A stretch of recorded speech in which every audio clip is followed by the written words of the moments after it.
instead of having a cringy intro, let's just get right into it. Roboteers, stand by. Oh, this is really nerve-wracking, actually. It is. It's your first time, that's okay. Go easy on me, commenters. It's our first time. Well, I mean, rookies. Battlebots will return on June 7th, but before that, and this is something I only found out yesterday, they said, like, all the Roboteers in their Facebook page highly recommended that we tune into their Twitch channel the day before. I don't know what time, but they were very insistent. I'm assuming it's the time, it's the same hour as it'll air the next day. What is Twitch? Twitch is a online streaming service, not streaming, but like live streaming, basically. Okay. If you want to check that out. And based on what people have been saying, you might want to check that out. I'll send you the link as well. So, my name is Ben. You may know me as Mokemeister on Reddit. I'm the guy who has the Sawboys as Best Blaze tag, and I'm joined by my uncle and co-host, Scott. Say hi, Scott. Hello. How's everybody doing? And we're going to be doing a bit of a trial episode on both of our first podcasts, although Scott has some experience with building ham radios, right? Was it ham radios or...? Yes, I was in the ham radio a little bit. Yeah, okay, cool. And what we're going to be discussing today is a lot of like formatting, sort of not really the robots, because we want to talk about the robots during the episodes, and also because that would take way too long, and Robocast already did it. Okay, so the first and foremost thing is that the format from the last season is returning. It will be 4 fights per machine, if all goes according to plan, in a qualifying round, and the judges will select the 16 best machines for the single elimination round of 16. It was introduced last season. It's back for this season. It's still a genius idea. What do you think about that? Well, when you say judges select, I generally have a problem with that. Yeah. I like it when your record selects you, you know. Well, that is mostly what happens. Well, it should be. We'll wait to be, we'll see. It should happen that way, though. Well, last season. Last season, y'all know what the audience knows what I'm talking about. And you have anytime you're having humans involved in the selection process, biases come into play. Producer bias. Maybe even popularity of all that, exactly. I'm just listing off all these memes from Reddit. And it's the same as college football. It's 4 teams get selected. Yeah, to play, and there's always an argument about whether the 4 best teams are involved. It is as objective as they can make it, though. Like they look at something called strength of schedule, which is like how strong were the opponents you fought. Which sure, that's received some criticism because they actually said in one episode, I think it was Kenny, one of the announcers, Kenny Florian, who actually said you can win all 4 of your fights and still not get selected if all 4 of your opponents sucked. And I was just like, but that's not your fault, though. Like if you win 3 fights in a row, surely you'd be put against a stronger guy for your 4th fight, right? At least as the opportunity to prove yourself. Well, if you set up a tournament schedule, then no, it's pretty much set. You have your brackets, and Well, no. I mean, the first rounds. Have the chance no. The qualifying rounds are like they pick the fights based on what they think will be cool. It's not randomly selected. Well, but do they set it up as a tournament so that? No. It's not a tournament. The final 16 is a tournament. So as soon as they have one round of fighting, then they decide who fights next? Well, yes. They've already announced the first 3 episodes worth of fight cards, and we're not going to talk about that. I'll tell you about it off recording, but I want to talk about that in the actual episodes, because I imagine it'd be a bit boring for the audience to hear us talk about something, and then immediately in our next 3 episodes we talk about the exact same things. But they do pick the fights based on what they think will be a good fight. It's not randomly selected at all. Okay. Yeah, and they never said it was. Well, but, okay, hang on. They have a round of fights, and then let's say... Each machine gets a minimum of 4. Well, 4 exactly, not a minimum. Right. But 4. But let's say after the first round of fights, you have, I assume, how many teams are in this again? I think it's actually 69 machines. Oh, wow. But I think Team Waiachi has 3 entries. 34 winners and 34 losers, correct? You mean like nobody goes undefeated? No, when 64 teams fight, half of them win and half of them lose. Okay, yeah. And so you have a group of losers and a group of winners. Right. And do they then decide who has the next round of fighting? Is it just like, okay, this time now we want to put this guy against this guy and this team against this team? You mean like is the results of each fight like factored into who they decide they fight next? No, I don't mean that. I mean, do they select the second round totally unrelated to the first round? That's literally what I just said. Okay. Yeah. In other words, does the You still previous? haven't answered my question, to be honest with you. I don't know, actually. I really don't know. They did give Sawblaze last season. They matched Sawblaze up in their fourth fight against Bronco, one of the best. Ended up being the second seed overall in the round of 16. Overall. Whereas their first three opponents were Overhaul, Reality, and Mohawk, all of whom were at the very low end of the tiers. Okay, so they fought Royalty first. And No, they fought Overhaul first, which has only ever won 2 fights and lost like 9 total or something, maybe 8.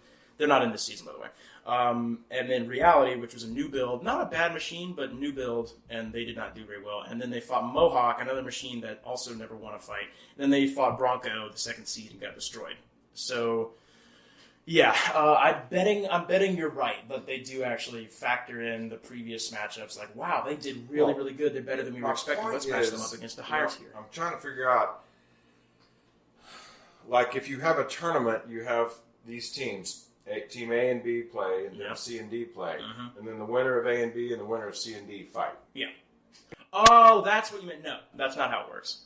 Okay, so No. the second round of fights, humans decide them again. Well, see, like, yeah, it's all selected by the producers. Okay, so that's cool. It's That's not cool. just the first round, Right. and then it's like, okay, now it's in a tournament Yeah. bracket. No, So hopefully they're trying the to- only tournament is at the end with the round of 16. But you're right. There's absolutely you have no choice in the strength of your schedule. No, you don't, and that's why Spinnerproof That's why people made have this a meme problem. where. That's why the Spinnerproof podcast made this meme where strength of schedule means producer bias, because it's like It does. it's like, well, even if you do really good, we don't like you, It so does. we'll just put you against bad opponents, and then we get an excuse to say, well, your wins were against Overhaul, Reality, Mohawk, and, you know, if they hadn't been matched up against Bronco, like, if they didn't like Sawblaze, they would have probably put them up against, like Shark O'Brien or something. Not that Shark O'Brien's bad. I love that guy on Reddit. He's funny. But it is on the lower end of the tier list. They could just say, well, sure, you won all your fights, but that's a low bar, man. So you're probably not really good enough for the round of 16. So, yeah, I totally get where, like, they're coming from. I definitely agree with it. You like the people picking them. No, I mean, I like the people picking them, yeah, but, like, I mean, the idea, it should lead to the just best like 16. the idea, yeah, it should lead to the best 16, and it did kind of, but, like, then of course you had the Number 16 17 is always going to be upset. Number Well, yeah, 18 well, is of course, last season number 17 was Duck, which deserved that number 16 spot because the. So you even think that somebody got left out? Well, yeah, because literally they decided the 16th seed in a 6-way rumble, and the guy who won literally died halfway through Bombshell. Everybody knows what I'm talking about on this one. Oh boy, that firestorm of I criticism. think I saw that. Oh yeah, like Duck dominated everything. Bombshell was dead for half of it, with one wheel gone. The guy who usually drives the robot was in the stands just watching because he thought they were out. He realized, oh shit, I need to get down there. So he ran down there, making his way through the crowd. Oh, he starts controlling the robot. It starts moving again, and the judges are like, aha, they win. I remember that. Yeah, I remember that. yeah, and like. See, nobody likes that. And that's why the first, actually, I'm going to reveal a matchup here. The first match of the season is Duck versus Bombshell. And the first fight of the first episode will be them to fight each other. Rematch? It is a rematch. Essentially. Yeah, they really didn't touch each other in that rumble. Okay. Not really, but Duck got like really bent over a desk by that. Yeah. So yeah, it's not even that Bombshell didn't earn that particular win. It's that they had lost all 4 of their fights and failed to do very well at all in all but one of them, where they caught fire at the end anyway. So people were very angry to see them in the Rumble at all, and then for them to win after being dead after half of it was pretty But, like, yeah, and then Bombshell won, and I was just like, wow, like, this really does kind of show the sort of rule bias toward damage instead of, like, control, aggression, and strategy, which we'll get to in a minute. I guess that's all there is to really say about the format of the show. You got anything to add? No. I mean, hopefully they do pick the best 16, and sometimes they might select someone based on popularity or the more visually appealing. I feel like Witch Doctor was It's a good. up to them to make a good show. It's their show, so hopefully they do it. I mean, I feel like Witch Doctor, yeah, was a good example of that because they made it into the top 16, despite like so they were 3-1. They had 3 wins and 1 loss, good record. But their two of their wins were against. Wait, who did they fight? They fought Yeti and lost, and then they fought Blacksmith and won that, not by knockout, by judge's decision. And it was like Blacksmith's hammer wasn't working in that match. And then they fought Ultimo Destructo, which is a robot that sucked. That was actually the episode we watched together. Who is that? Ultimo Destructo is a robot that's not in this season, so don't bother about Who it. are you talking about? Witch Doctor, yeah. They look even better this season. But and then their fourth win, who was that? Overhaul. They're not as good as the rest. Not as good as the rest. They just have a terrible win-loss record. And then they made it into the final 16, but Duck had to go through that rumble to get there, and their only 2 defeats were against Tombstone, the number 1 seed, and Bronco, the number 2 seed. But I'm betting that it's just like, well, the audience loves them, but we don't, so we kind of got to give them this last chance, but we really, really don't want them to be in the last 16 because they're just a boring push bot. They're just a box on wheels. That's how other teams get in. That's how other robots get in. That's why there's an active weapon rule. You're not allowed to bring a robot that has no weapon. Yeah. Which is, I still think that's kind of a weird thing. Like, no, why not? Like, you should accept 1 or 2. We watch it to see offensive power. Well, yeah, but they should accept 1 or 2 just wedge bots, like Original Sin, which is here's free shipping. That's like having a whole fight full of Money Mayweathers. All defense, no offense. Man. Boring. But Boring. No. See, it's fun when it's a spinner versus a wedge, like Tombstone versus the version of Duck that competed at Robo Games. Whoops. One of the best fights ever, and it ended with Tombstone flying up into the air, landing on the ground, and its batteries just spilled out, arcing everywhere, like electricity sparks. It's one of the best fights you'll ever see. But yeah, that's the formatting out of the way, I guess. But one very big change to the formatting this season is that there's now a 2-hour runtime. Wow, 2 hours. That is a very big honor, a very prestigious honor. I can't think of one show that has a 2-hour runtime. Oh, I just thought of one, The Bachelor.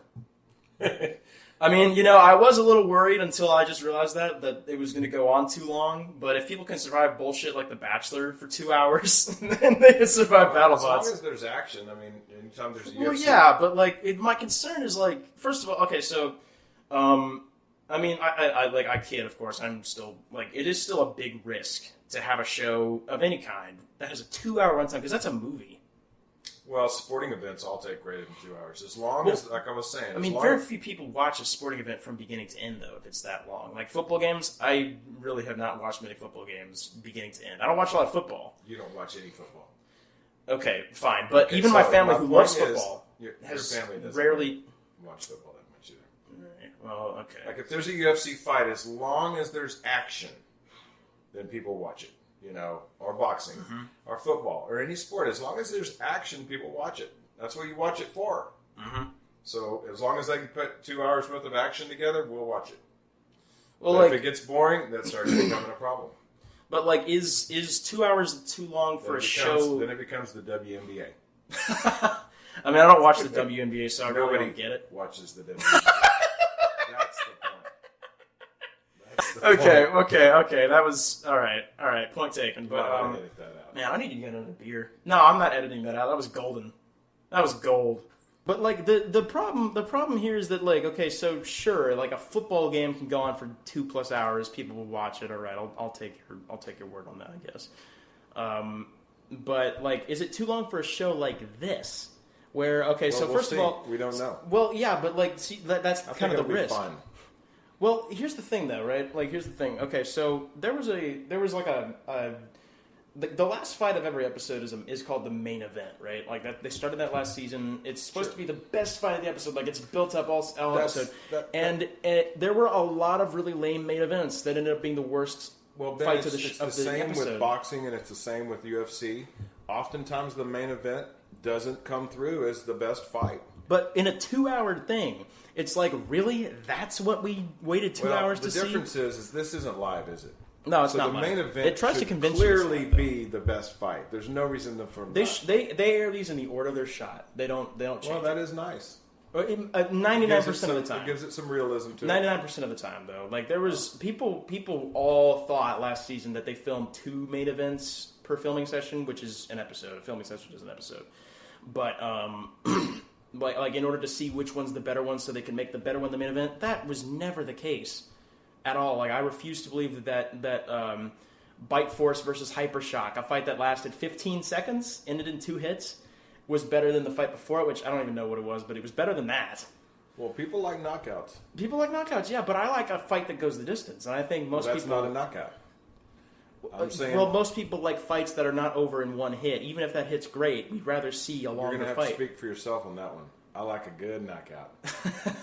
Well, you love that fight, Bite Force versus Hypershock. I like action, attack, boom, over with. Fight Really? over with. Oh, yeah. I mean, all right, well, you and I are going to have a lot of disagreements then. If it's a long fight and they get it on the whole time, well, that's great too. Yeah, that's what I was just saying. Okay. Well, some of them are boring. Finding out that you like it like that, this podcast just got a lot better, my friend. This podcast just got a lot better. I'm really glad we did this.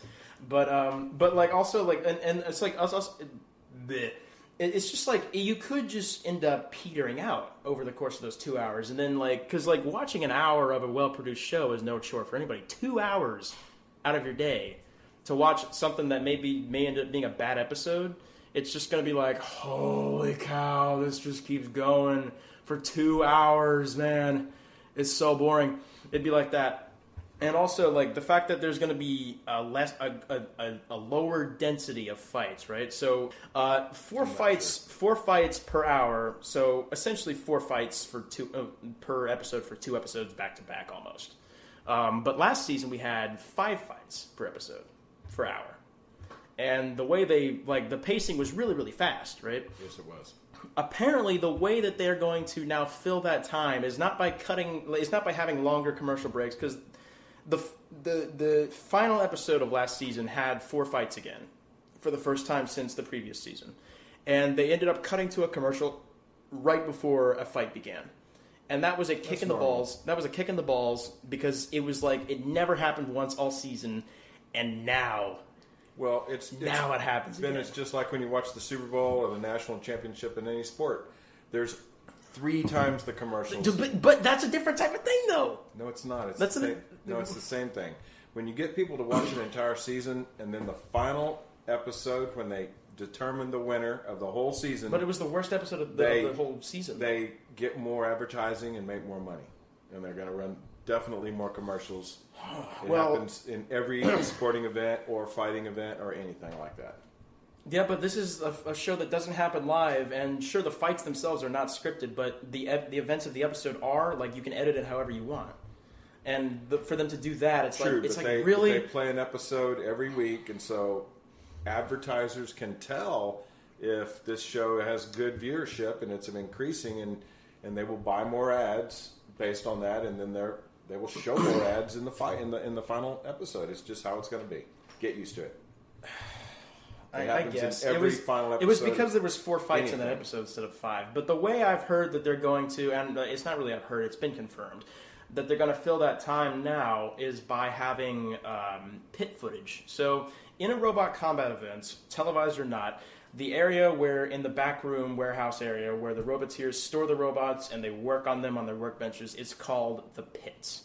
Robot Wars actually has a lot of that, of pit drama, where you see footage of the teams behind the scenes working on their machines, discussing what they're going to do for the fight. And I really missed that last season. Most fans of any sport love that. Oh, yeah. They do it in NASCAR, they do it in Formula One a little bit, they do it in kart racing, they do it in drag racing.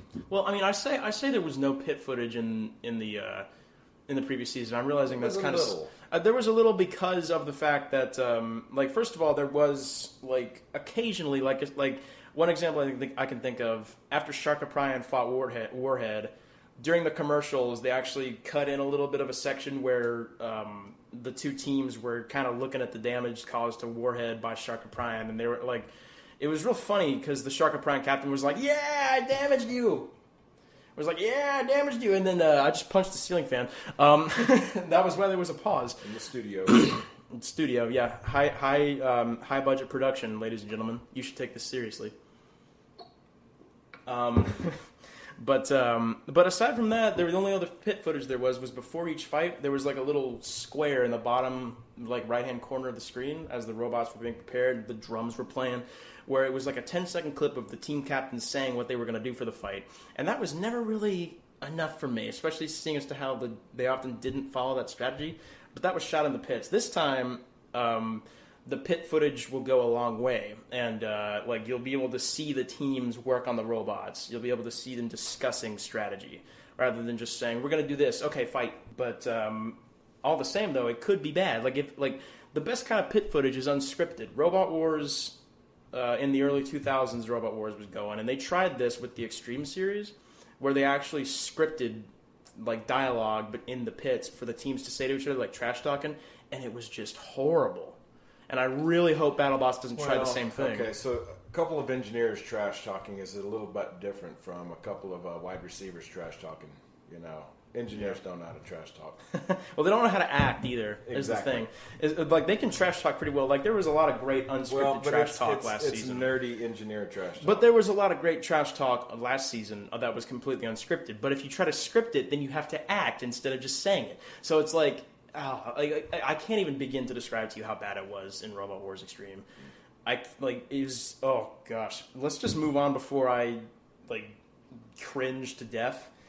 But yeah, bad main events is, I'm really not the terribly biggest worried word. about 2-hour episodes. Well, but like bad main events is the biggest word, because even if the episode's great, if the main event is just a terrible fight, if it's like you got like Minotaur and what's another one? Tombstone already fought them, like Gigabyte fighting each other, and then the fight starts and neither weapon is working, and then they just do like a little bashy the whole time. Like it'd be like, holy cow, this is boring, and this is our main event. This is what I waited 2 hours for.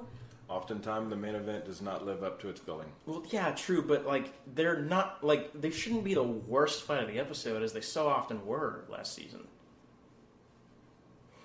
I don't know, but like. Yeah, but speaking of the fights, the rules have changed slightly, but the judging criteria has changed slightly. The rules for the actual fight, during the fight, are still the same. 3-minute time limit. Knockouts you have 20 seconds to demonstrate mobility, and the last 10 counts are verbal from the ref, so you know that you're being counted out. If there's no knockout, no clear winner in the fight, it goes to the judges. And if there is too little time to be knocked out, so if you stop working and there's less than 20 seconds left in the fight, you don't get counted out, and You're saved by the bell. Saved by the bell, yes. I used to think that was stupid, but I then realized, actually it's stupid to be judged after the time is up. No, so, you make it to the bell, you made it to the bell. Yeah. That's how it works. Yeah, why should you continue to be judged after time Right. This literally isn't runs soccer, out? we don't just add time Yeah, to you were the- told I was told that this was a 3-minute competition, not 3 minutes and 6 seconds. Sorry. Right. Yeah, but It's not soccer where they add time, just willy-nilly. We're going to add 5 minutes. it's not where like people just fall over like oh foul ref I've fallen and I can't get up. But and the rules on immobility are actually quite inconsistent because like this is a bit of a Seems meme. pretty simple. Well, no, I mean this is a bit of a meme at this point actually, like where televised events just can't seem to get the consistency down on immobility rules. So the actual stated definition is that you have to move outside of your own circumference. So if So wiggling isn't enough. no, wiggling if you're crab walking as it's called.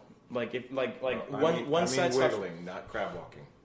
Well, what do you mean by wiggling? Just a little bit of twitching. Oh yeah, that's Just not a little bit of yeah. movement. Yeah. Just a little bit of. See, like if I were in charge of that sort of thing, I would just define it as: Are you going anywhere? Well, that's why they have essentially taken out wiggling or twitching a little bit. Yeah, but like if you're stuck in a corner and you're able to move like 5+ feet back and forth, but that's all you can do, I'd say, okay, you're moving outside your circumference. Like you're moving a fair distance, but you're not going anywhere, and you can't get out of that corner, so you're immobile. I would still. I like the rule as it is. All right, but like the rule as it is has a lot of flaws because like there was one fight in particular last season, Lucky versus Scorpios, where Lucky was like literally immobile for 2 minutes, and the fight still went to the judges. No, that shouldn't happen. That shouldn't He should happen. have No, been- I mean I know you haven't seen that fight. He but, should have been counted after 10 seconds or 20 seconds. Well, like, whatever but you haven't why seen wasn't that. he counted out? Well, you haven't seen that fight. I Apparently, haven't, but why apparently would- he was moving enough for the judges to not think he was immobile. But like literally, as I was watching, like I Was thought he- Lucky was well, going to win this fight, right? Immobile's pretty simple, man. Was he moving or not? Well, like if you're going to define it as totally stationary, not moving whatsoever. I'm talking it as, is it movable? Immovable means... No, he wasn't moving. I immobile. have no idea how that fight went to the judges. No idea. Like Immobile is I was not watching this moving. fight with my little brother, right? I'm not going to mention him by name, obviously. I was watching this with my little brother. He bet on Scorpios winning. I bet on Lucky winning. And so we were watching it together. I literally assumed Lucky was going to get counted out. And I turned to him, I said, good job, you won this. I took a sip of my beer, looked back at the screen. Wait, what? Like, why isn't it getting counted out? It wasn't moving pretty much. Like, it was going You just said pretty much, and then you said... Yeah, pretty much. But you need to see the fight to know what I'm talking about. Everybody was talking about this. And then you described it as moving. That's moving. No, it wasn't moving outside its own circumference. The ref, for some reason, just wasn't counting it out. That's because it apparently was immobile according to the rules. Well, the rules are new this year, right? No, this has always been a thing in robot combat. The immovable... What's it called again? Immobility. The immobility rule did not change this year from last year. No, it did not. I thought you said it changed in that they now have to meet... They have to move outside of there have been some... The judging criteria have changed. The immobility rules have not changed. Okay. All right, and I'll discuss the changes to the judging criteria in just a second. Okay. So immobility is the same. Yes, it's the same, but it's still really inconsistent in the way that it's applied. Like, I mentioned that one fight. I was going to mention this other one too in the last episode. There was a robot that was very clearly not immobile. It was Whiplash, because Bite Force basically tore it apart, but Whiplash was still like one side of its drive was not working. It was scooting around on that other side that was still working, and it was sliding across the arena at a pretty good rate, and the ref was still counting it out as that was happening. And it was like, okay, sure, they were probably going to lose that fight, but that's they were not moving. How it's supposed to work. No, it was not how it's supposed to work. They were moving. You should not. If he's moving outside, the rule is pretty clear to me. If you're moving outside of your circumference, then you're moving. You're not immobile. Yeah, but sometimes these rules are just not applied correctly. Well, that's normal. Anytime humans are involved, yeah, anytime humans are involved, yeah. And since this isn't even live, the producers can't be like, oh shoot, so because this is all recorded months in advance, or at least in this case probably like 1 month or so. But yeah, you can't just be like, hey, people complained about that. You can't change the outcome. Can't change it. It already happened. It's too late now. Right. Yeah, Absolutely. and you just kind of have to live with the fact that it's like, oh, it was wrong. Upset. It was wrong. Well, that's how life is. Yeah. Life sucks. Get used to it. This year, the national or the NFC NFC Championship game, the Saints clearly got robbed. It's tough. I don't know what you're talking about because I don't watch that, like you said earlier. But okay. So here are the changes in judging criteria. So last season and the 2 seasons before, these were the judging criteria. There are 5 points total, right? 2 points for damage, 1 point for control, 1 point for aggression, and 1 point for strategy. This season, strategy is no longer a factor, and there are 3 points for damage, and 2 points for aggression, and 2 points for control. So 7 points total. But there's a bit of a twist here. The damage points, so the 3 damage points, can be split 2-1 between the 2 robots, but the 2 points for aggression and the 2 points for control have to both each go to 1 robot. Right, yeah. So you have to give both points of control to 1. You can't split control, even though it's 2 points. Now, I thought correct. You can't split control. And you can't split control. You can't split aggression. Okay. Yeah. And I'll get damage. It could be 2-1 on damage. Yeah, it could be. It but can't be 1.5 to 1.5. No. Okay. Full points. But at first, I thought that made no sense. The first time I heard it, I was like, okay, why is there 2 points if you can't split them? But then I realized it's to make aggression and control a higher percentage of the overall scoring. So if you win aggression and control, then you win the fight because you have more points than your opponent that got 3 points of damage. Probably they can't win on that alone. Yeah. But it's still biased a little bit in favor of damage as well as even if you got all 3 of the damage points, if you lost on aggression, you need to get control, something else. Yeah, then you still are going to lose the fight. Yeah. I'm not really sure it makes a big difference. Aggression. Well, see, here's the thing, though. Aggression and damage go hand in hand. Typically do. Not yes, because, they do. But it was as of season 2 that they started going hand in hand because they redefined after Bite Force 1. Right, Bite Force back in season 1. Bite Force was a push bot. It was a control bot with like a grabber, boring bots on wheels or tracks in this case, as the producers like to say, even though the audience loves them. So they said, okay. They didn't do it at the start of the season, but they wrote a new rule during the season after Sawblaze fought Razorback. And to give you a brief rundown of that fight, Sawblaze got its saw damaged early on, like within the first 20 seconds or so, it couldn't use it for the rest of the fight, but they still pushed Razorback all over the place. Razorback never got back on their feet, basically. And then they got declared the winner. The judges said, Razorback wins anyway, and it was like, what? So it turns out that the teams had not been informed beforehand that aggression now only counts with a weapon. So pushing somebody throwing yourself at them does not count as aggression. You have to use your weapon. It's basically a punishment for losing your weapon. If you lose your weapon in the first 10 seconds, you may as well just put it under control. Or it's a punishment for sitting over in the corner and not doing anything. No. See, that right there, I can understand not being defined as aggression. If you're just making no attempt whatsoever to go after your opponent or hit them or whatever. One of the only examples I could think of where that rule was kind of not violated, but just kind of applied with some sanity was a fight between Scorpios and Ice Wave last season, where Scorpios' weapon was never working because it got damaged pretty quick. But they they overwhelmingly dominated Ice Wave the entire fight, and Ice Wave never initiated a single hit. And then Scorpios was declared a winner, but it was a split decision.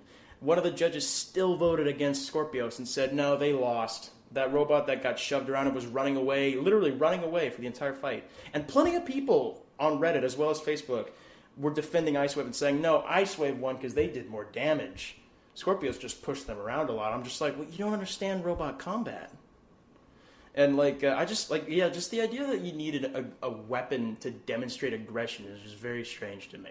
Well, they clearly want you to use your weapon. Well, yeah, I can understand if your weapon is working and you're just not using it for no reason, then you're being defensive. Yeah, and it's I can see if you have a sword but you have you're mostly just holding up your shield, then yeah, you're being defensive, right? Like even if because you have the option of using your weapon, you're being defensive, is what I'm repeating myself 50 times to say.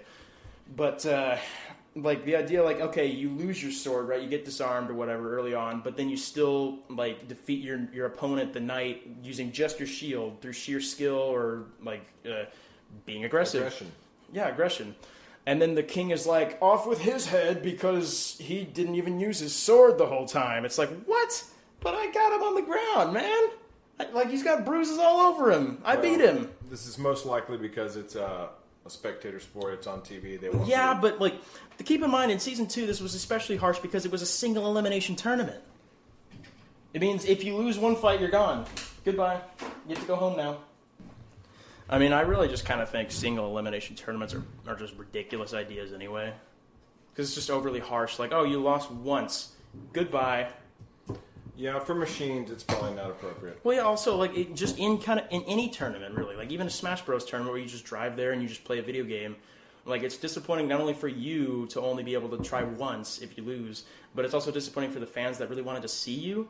But if you build a robot and you spend hundreds of hours doing this, thousands of dollars, and you fly all the way across the country, shipping the robot and all its parts and all that jazz, you did all this work, and then you lose in your first fight, especially if it's a quick fight, not even a good fight, it'd be I would cry if that happened to me. That's and it's life. Well, I didn't even get to try. They didn't even give me a chance. No, they give you a chance. You lost. But I would be happy with at least 2 fights, a double elimination. Double elimination tournaments are cool. Well, this isn't a single elimination tournament. Not anymore, but back in that season, Sawblaze was a really promising newcomer back then, and they performed really well in their first fight. They completely dominated their opponent by in all senses of the word, and then they were declared the loser at the end because of this new rule. And, the team felt miffed about it, as they should, and then even their opponents were like, huh? Okay, I guess we win. Whatever. But yeah, I guess that's all there is to say about the new judging criteria and some not so new judging criteria, the aggression rules. Anything more to add? No, that's pretty clear. And the last rule that I wanted to kind of discuss is the speed limit. Not the driving speed limit, but it's typically referred to as a tip speed limit, although it's kind of inaccurate. No part of your robot can move faster than 370 feet per second, which is roughly equal to 250 miles an hour. So, will that limit anybody who was in last year's tournament? Not really, no. So a few people have, like, I used to think this was kind of unfair. I'd be like, well, why not? Why? Like, I mean, okay, so it's for safety reasons, obviously. But I was also kind of thinking, that really actually kind of makes spinners a lot worse because they're not allowed to go above a certain speed. That's kind of silly. But of course, now, like, I didn't know at the time, most people don't even get near that limit on their spinners. It's not really a problem. They've just defined a limit, and that's all. Not really a problem, but it's not even close to being a problem because, like, okay, so most vertical spinners go under 200 miles an hour.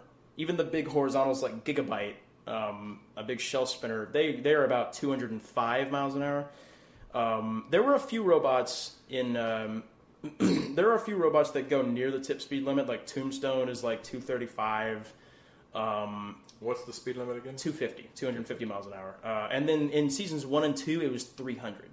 And there were some, like Tombstone and Ice Wave, both were almost at that range, but after Ice Wave redesigned their weapon to go at the slower speed, they don't actually know how fast it spins now. They're like basically they just put that piece of reflective tape on one side of the bar, spin it up, they aim the laser thing at it, and they're like, all right, you're good. You're underneath the speed limit. You're allowed in this competition. And they didn't ask, even out of curiosity, like, oh, how fast is it spinning? Oh, this RPM.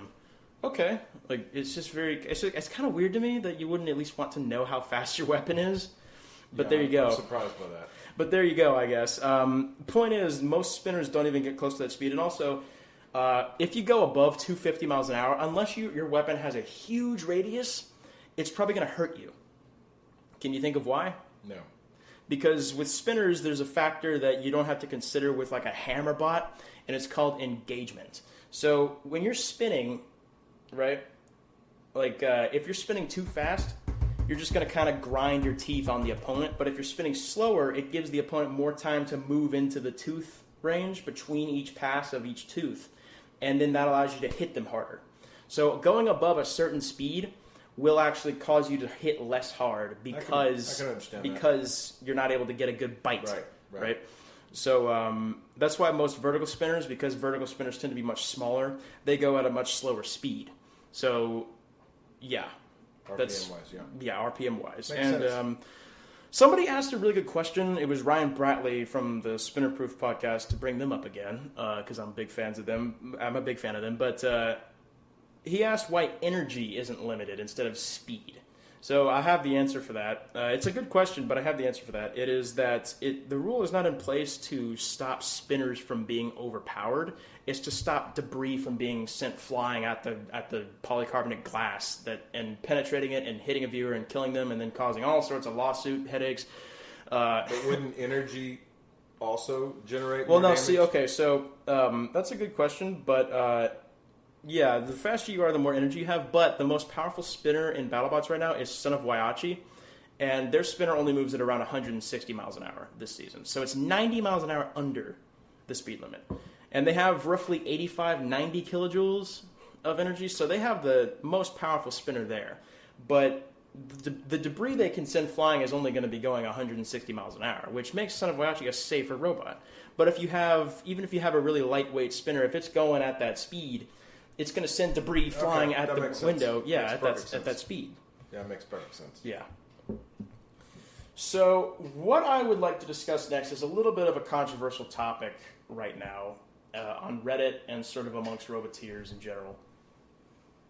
And it's the redesigns that robots have had this season. And I'm going to bring up a few robots, Lockjaw in particular, from last season. The difference between becoming a more competitive machine and quote-unquote jumping on the meta.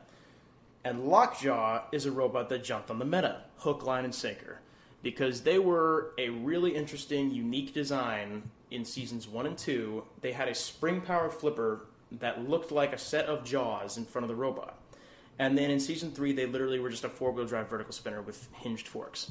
It was indistinguishable design-wise from robots like Hypershock or Bite Force, a lot of these very meta competitors.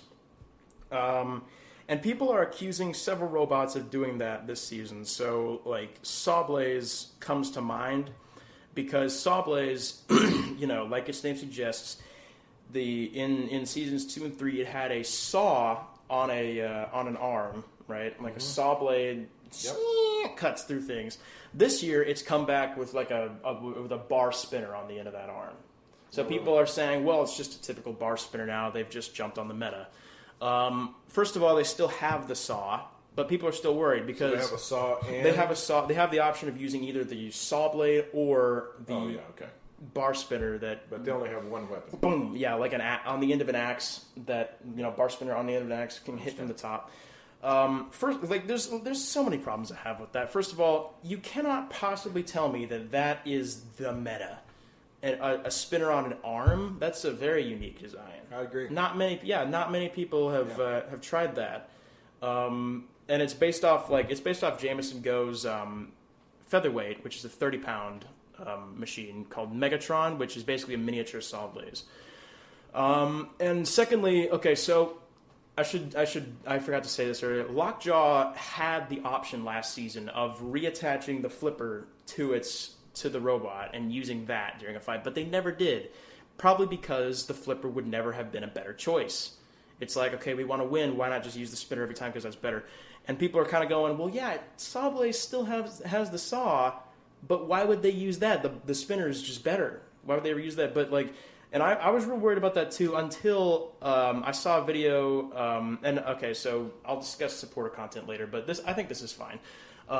Where Jameson Go, the driver, explained how he would decide between the saw and the spinner. And he said, we will use the saw when we're fighting under two conditions. One is if we're fighting a horizontal spinner, because the saw is much lighter and allows us to attach the thick wedge on the front to deflect those. Mm-hmm. And the second reason, the second criteria under which we would use the saw is if the opponent's top armor is really thick, or especially if it's made of steel.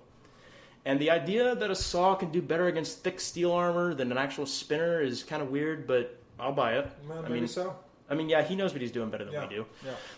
And he's also made claims of the saw being able to cut almost instantaneously now, which I'm very impressed by. Yeah. So, yeah, like, that right there tells me that they did not jump on the meta, because they have a good set of criteria under which we will use that saw. And it seems to me like that's like the bar spinner that they have is not the quote unquote default option. They just used it in the official photographs because it looks better in pictures. I agree. Yeah, it looks like a dragon head. It's actually really cool. I should show you later. But a robot like Lockjaw definitely did jump on the meta, because they literally took their unique design and they made it into the exact same design that a lot of people have already. That's jumping on the meta, man. That's jumping on the meta, and don't worry, we'll talk about nuts in just a minute. But Bite Force is another one that kind of seemed like it was jumping on the meta, but Bite Force is a different case a little bit, because first of all, that was his original plan. He wanted to build a vertical spinner from the get-go, but when he applied with that design for Season 1, they turned him down saying, we've already got a lot of those, can you build something else and we'll accept you? So he said, okay, I'll redesign it. He made it into a grabber with tracks. He won the season, and then he was like, hey, I'm reigning champion, so I can build what I want. So he built the vertical spinner. What he always wanted to build. Yeah, what he always wanted to build. And people were like, oh boy, no, like, you've jumped on the meta now. That's not like, quite the same. Well, no, but here's the thing, though. I think it was a little bit justified, because in Season 2, Bite Force was really unimpressive. It was not that good. Like, okay, so... sure, it was a well-built robot, but the forks that they had on the front just kind of fell off sometimes on their own without even getting hit. And then they lost to Chomp, one of the most hated robots ever, in what was it? Whatever, the final round of the qualifiers, I think, the round right before the quarterfinals, and people were just like, oh, we don't like this robot anymore. Season 3, it kicked so much ass that everybody forgave it. Bite Force was unstoppable in Season 3. Well, if you kick some ass, people love it. Oh yeah, I totally forgive them. They are now one of my favorite robots, because not only do they do, they just seem to do so much damage. Like, it's such a well-designed robot, much better than Lockjaw. Like, there was one fight where they fought a robot called Rotator, and there was one hit they got where a big piece, like two big pieces of Rotator's armor flew up. You could hear them hit the ceiling. Bite Force had time to hit them again before the pieces landed on the ground. It was just insane. And that moment right there, I was like, okay, I forgive them for everything last season. I forgive them for becoming a spinner. I love this robot. And I think they're going to win again this season. But we'll talk about that in a bit. But yeah, and of course, I sent you those videos that you watched earlier of the robot from Robot Wars called Nuts, which is the best robot ever made, better than Sawblaze. And that right there is a robot that took a silly design where everybody's like, oh, it's so stupid, it can never work. And they made it work, and they made it work good. Because it beat Carbide. It was winning its fights exactly the way it was designed to. It was. It was knocking them out. Oh yes, and I've always said that, like, to people who kind of ask me, like, well, why doesn't everybody just do the meta design if they want to win? The meta design if they want to win, like, because that design's, it's the best.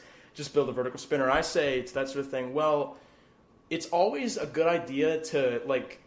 Well, it's not going to hurt you to do a non-meta design if you can, like, if that design has at least one large and easily demonstrable, like, consistently there advantage over that meta design. And with Nuts 2's, like, flails on the ends of chains, there are 4 that I can think of. 4 advantages that it has over, like, just an ordinary full-body spinner with just some steel teeth around the shell, like Gigabyte.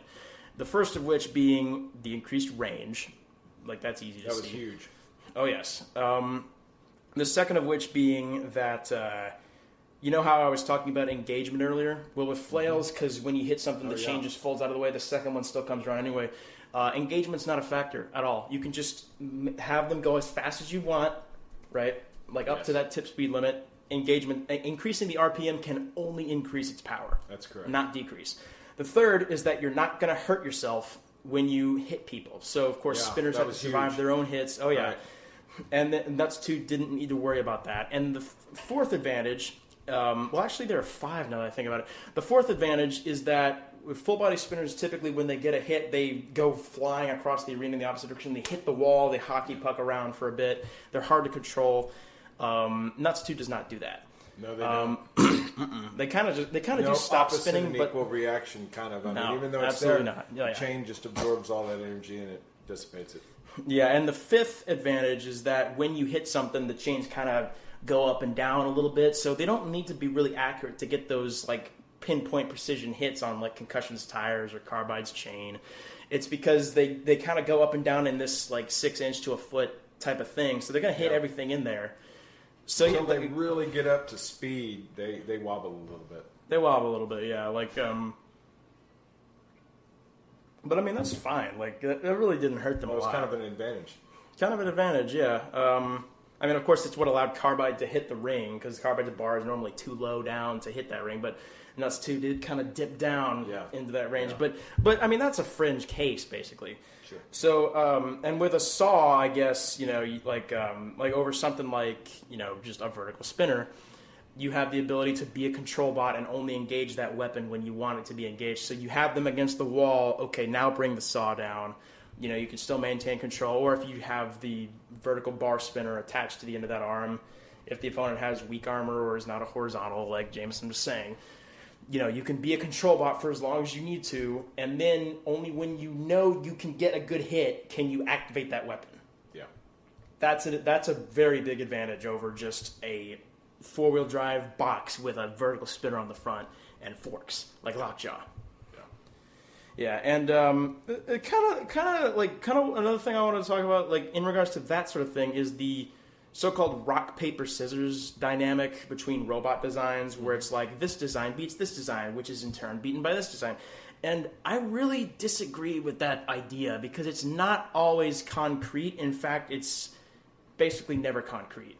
So people typically like to think that wedges defeat horizontal spinners, which they do, but not always. In fact, I'd say a good percentage of the time, the spinner comes out on top. So Tombstone especially has defeated some wedge bots over the years. Ice Wave literally split Vanquish in half. So let me ask you, what defeats horizontal spinners? Wedges are the best idea against them. But they're not 100% counter. Well, no, absolutely not. They're like a 75% of the time type of thing, if not less. But if you're going to beat a horizontal spinner, you need a wedge. It's best to be a wedge. Yeah, it's best to be a wedge. Or to be Minotaur, which has just so much aluminum armoring. It's like an 1.5 to 2 inches thick of aluminum you just damage them and damage them and damage them. Like or whoops. Like I was talking about them, the RoboGames version of Duck, which has an inch-thick steel shield on the front that just drove directly into Last Rites' bar repeatedly. Last Rites hits them, Whoops takes some damage, Last Rites goes, ugh, like I'm hurt, it goes flying, that sort of thing. If you can take the hits, you can win, basically, is the philosophy behind, you can defeat a spinner if you can take the hits, pretty much. And taking hits from something as powerful as Last Rites is not something that's, it's not an easy feat, or Tombstone, for that matter. But it's possible, because it's been done. You know it's possible. But point is, you're not guaranteed to win if you have a design that's said to counter the design of the opponent you're beating. Or you're fighting, sorry. It's really not very concrete at all. Yeah. It's more like if you're a wedge bot and your opponent's a horizontal, you'll probably win 60 to 65% of the time. Yeah, I mean, the rock paper scissors thing, obviously in rock paper scissors it's 100%, but in almost everything else in life, it doesn't really work that way. It doesn't work that way, no, not at all. But if you're going to try to beat a horizontal spinner, it might be best to be somewhat of a wedge. Yeah, I mean that undoubtedly is the case. Yes, really if you don't have a wedge, you're already going to have a much harder chance. When you talk about fighting sports of anything, whether it's humans or machines, that's kind of what they're saying is, nobody's 100%. But people seem to think it's 100%. Well, they shouldn't. They're foolish. I mean, yeah, they're foolish. That's naive. It is rather naive. There's a lot of other things that come into play. Skill of the driver. Oh, yeah. And a million other things. If you suck at driving, you're not going to win anything unless your opponent sucks harder. And the robot sucks harder. And they get bad luck. Well, you get what I mean. But yeah, pretty much like... that is kind of the thing, really, with robot combat, is that people seem to think like, well, this one particular design, we wouldn't even fight them. We would just go, okay. Well, yeah. See, like a lot of people design against this design. Well, but like, see, a lot of people think it is concrete, though. I was on Reddit or just kind of in general. Yeah, they're full of shit, and so they say, well, the sport's just boring now because this type of design always wins over this type of design. So why even watch it? You know what's going to happen. I'm just like, no. No. That type of design does not always win. Last Rites almost beat Whoops. All right, like they almost won that. Whoops only won in like the last 30 seconds or so. But and the shield was like hanging on by a thread at the end. Like at the last hit, the shield was kind of dragging on the ground, like like the hinge came off. And they lost 2 of their wheels as well. But yeah, I mean, like my point is, yeah, it's definitely not concrete. It's usually not concrete, no. And there's life is usually not concrete. And of course, as much as the saying "there is no perfect design" has been memed to death, it's almost like that Spider-Man quote, "With great power comes great responsibility." Everybody makes fun of it because it's just everywhere. Everybody says it. It's said in every Spider-Man movie. Okay, but does that make it any less true, though? Like, people who smoke hear all the time, oh, cigarettes are bad for you. Cigarettes give you cancer, and you're sick of hearing it. But does that mean you don't need to hear it anymore? No. Doesn't make it any less true. Like, the fact that there is no perfect design, as laughable as that phrase is, it is true. Of course. It's true. There is no perfect design. There is no one design that always wins fights, that always beats a specific type of thing, that always wins. And people need to kind of grow out of thinking that. They do. Yeah, and it's it kind of does, like, because back when I was first discovering the sport, really, I was kind of like, well, yeah, that is always going to win. So why doesn't everybody just do that? It's because that's not the best one. Okay, we'll do something better. Well, that's not the best one either. It might not even be better. It's just better against certain things, but of course not always. It really does matter, like you said, the actual build quality of the machine and the driver than what type of robot it is. Absolutely. Of course. So that is almost it, I guess, for this episode. But the final thing I wanted to kind of talk about for maybe just a few minutes is predictions for the finals. Well, I'm not up to speed. You'll have to give me your predictions. Bite Force is going to win again.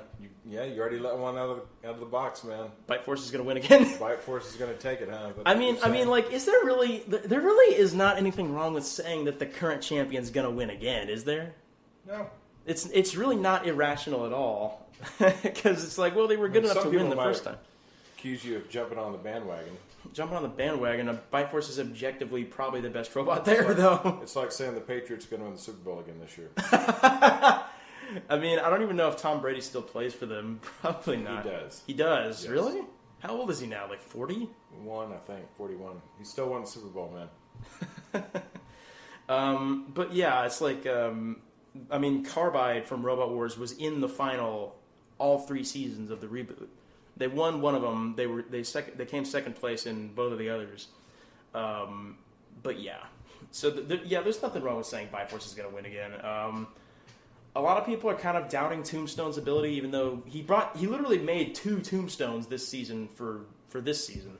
So can they have a car or a robot, obviously, and have essentially 2 or 3 of the same robot in parts? People do that. And just slap on parts. People often sustain damage. Yeah, people often bring enough spare parts to build an entirely new machine, and some people, like, okay, I said 2 Tombstones. He has enough parts to build 2 Tombstones, but what I meant was he brought 2 fully welded bodies. I understand. And one of them is already ready to go, and then the other one has no wheels or no motors in it. Can you essentially replace the unit if it gets destroyed in a fight? Yes, and in Season 1, was it Season 1? I don't know, but the robot Bronco, they literally brought 2 fully working Broncos to the fight that both could have gone in. They could have picked one. I mean, they could have just picked one and been like, okay, it's ready to go. That's when a higher budget production could help you out. I mean, you can sustain a lot of damage. And then bring out a new unit every time. And also, as I understand it, I think there was something about, like, BattleBots helping fund the team's robots. So, like, we'll give you some money to help you out, like, certain X amounts of dollars. I don't know if that was... How much are they spending on these robots? I think huge last season... 100,000? 25,000. Okay. Was the stated amount, I believe. And, it can cost anywhere from 10,000 to 30,000, maybe even more... although, of course, a robot... Are these guys doing this for a living somehow? No, they don't make any money off of this. Okay. I think there's certain ways you can get money off it, like hey, you won this prize. It comes with this amount of money. But this is a money like sinkhole. Sponsorship or sponsorship that helps you pay for your robot, but you have to spend that money on the robot, or else they'll pull the sponsorship. Yeah. Yeah. The sponsors are actually on the robots. Sponsorship involves giving you parts, giving you equipment, giving you materials. Yes, that they do a lot of that, and the sponsors are actually on the robots. Like, they put the decals on the machines themselves. Whereas in a show like Robot Wars, the teams receive no help whatsoever. No sponsors are allowed. They have to build it in their garage, essentially using parts they bought. And the build quality of the machines there is still just as good as BattleBots, at least the best machines, but there are a lot of machines you can tell, that was built for very little money. That's, objectively kind of a bad robot or a cheap design. A robot like Carbide is just as good as any robot at BattleBots. In fact, the first version of Carbide, Cobalt, was actually at BattleBots. They didn't do very well. I mean, as in any activity, not everybody has the same budget. Yeah, and like you have to overcome your lack of a budget, Like every time there's one of these televised events, they always try to push this narrative that anybody can do this. Like if you're a bartender or a barista, or if you're, it's true, but it's not true. It's true, but it's not true. Yeah, you could build a robot. You're not going to win though, unless it's a good robot or unless you're a good driver. Like, money doesn't make a difference, but it does. It does. It does. It really does. It does. A robot you spend a ton of money on, skill and spend is it well, huge, and expertise is huge, and resources, and knowledge is huge. But yes, resources is also huge. Objectively a big factor in this type of thing. And yes, you could build a heavyweight robot, but you also have to think about the fact that if your robot's not good, or if it doesn't add some sort of artistic variety to the show, you're not even going to get accepted. Exactly. So that's why most people apply with like the CAD designs, so they don't waste thousands of dollars on a robot. It's like, no, sorry, we don't want you. It's like, oh. So do they actively state that we only want a certain number of spinners, vertical spinners, horizontal spinners? They don't state it, but they don't state it, but it is a very much first come first serve type of thing, where it's like we've already accepted 10 vertical spinners this season. Last season there were 11 apparently. It's like we've already accepted a bunch of those. Can you not apply with that? Can you do something else? Yeah. Makes sense. Whereas with robo games, with live events, where it's not particularly for spectators, there is no active weapon rule. You can bring a wedge bot. It's just a straight up first come first serve thing. Like, you better apply right now, right as soon as it opens, which is to me the most fair way to do it. But of course, for television, you accept the best looking ones. Yeah, but somebody will have a click farm of computers set up to bombard it within a millisecond. No, you need like contracting and stuff. Like, you need to submit.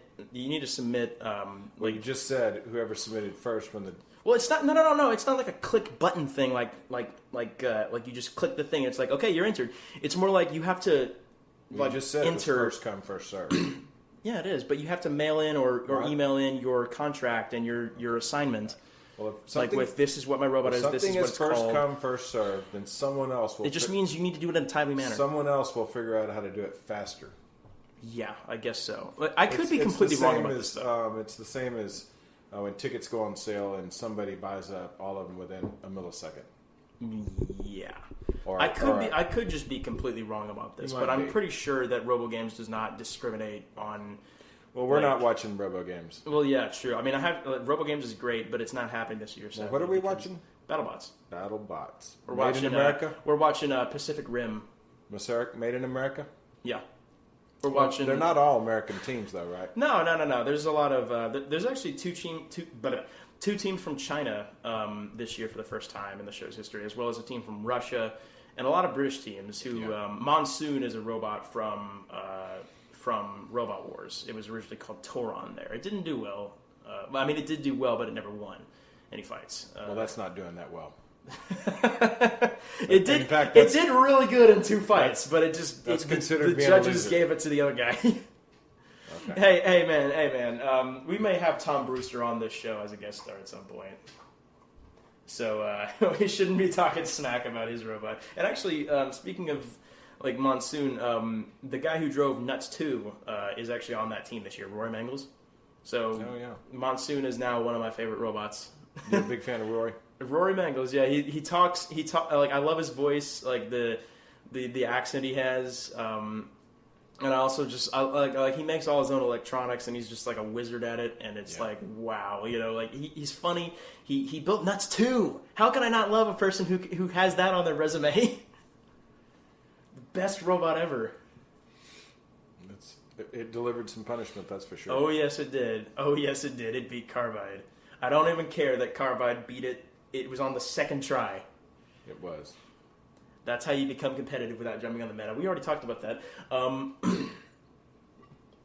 Anything more to say, really, in this first episode of our Bedrock Engineering podcast? Yeah, I'm looking forward to it. Thank you for inviting me. I appreciate it. I was about to shake your hand, and then I remembered, of course, the audience can't see us. So there is no reason to. Alrighty, well, I hope y'all enjoyed. That was the first episode of the Bedrock Engineers.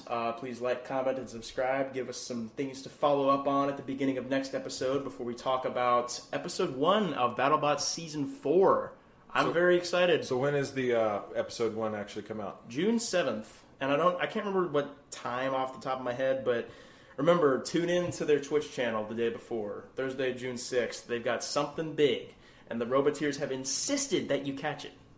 So marketing. I mean, yeah, and of course, Jameson Go also said it, and I take his word on basically everything. So watch it. Oh, this is going to be a nightmare to edit. Looking forward to it. All right, very daunting challenges ahead of us, but good. Yeah. I think we will surmount those odds and grow more comfortable in our roles, hopefully. As the series goes on, I hope you all enjoyed. So, yeah, that's basically all I have to say. Goodbye, everybody.